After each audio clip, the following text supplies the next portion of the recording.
Chapter 48. Max parted his eyes, then closed them. After a turn and a groan, he opened them again. The bed he was laying in was not his. White sheets covered him, and the sun was being blocked out by heavy white canvas curtains. The wall in his room had been painted white, and the air had a clean, slightly plastic smell to it. Sterile would be the word he would use to describe it. His head was propped on fluffy pillows. To his left was a table filled with flowers and cards and balloons with "Get Well Soon" printed on them. To his right, Celeste was curled up in a chair, with a bag sitting at its base. A jacket covered her, though her bare feet were exposed. Her breathing was light and even. Max sat up and winced. Pain shot down both his hands and his legs, and something tugged at the inside of his arm. He lifted the covers and looked at himself. An IV was attached to the inside of his elbow, and his arms and legs were covered in bandages.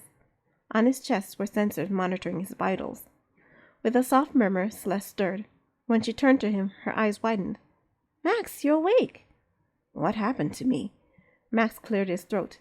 His voice was hoarse. "Don't you remember?"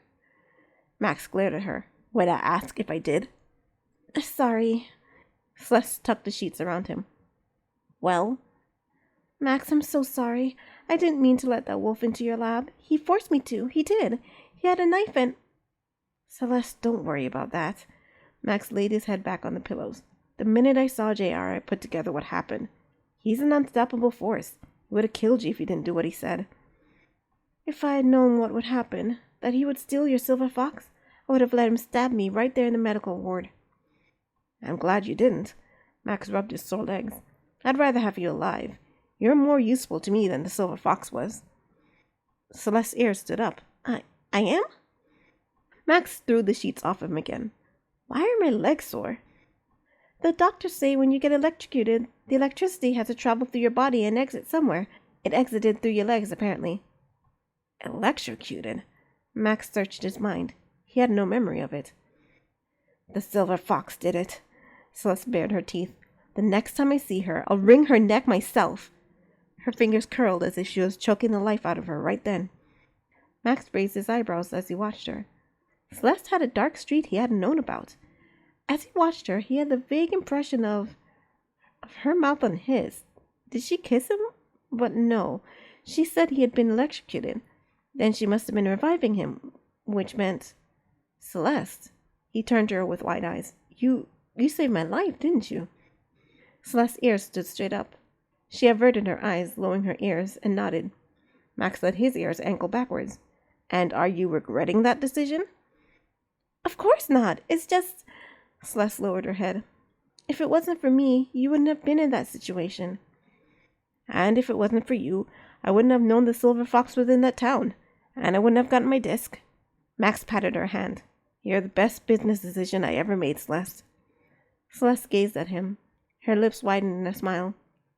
"I'm sure I have a ton of work to catch up on." Max laid his head back on his pillow. "How long was I out?" "About 2 weeks.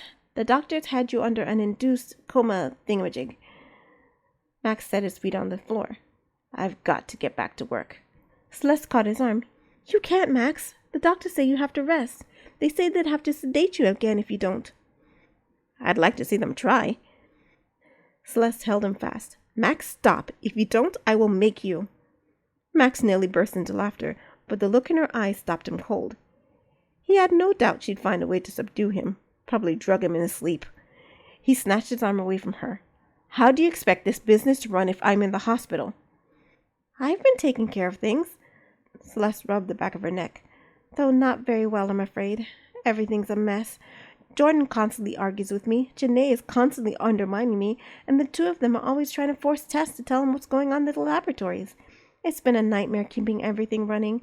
It's why I wanted you to wake up. I've been here every night begging the doctors."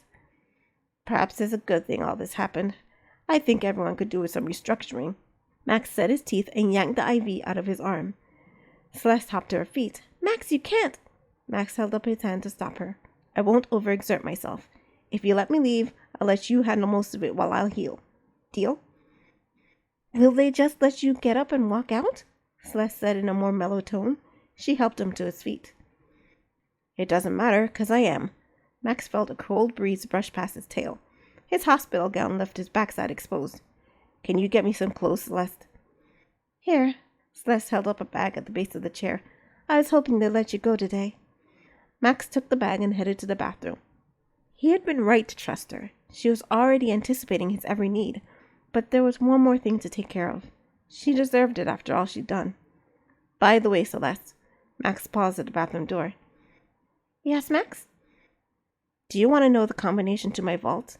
Max gave her a knowing smile. You know, the one where your freedom papers are kept?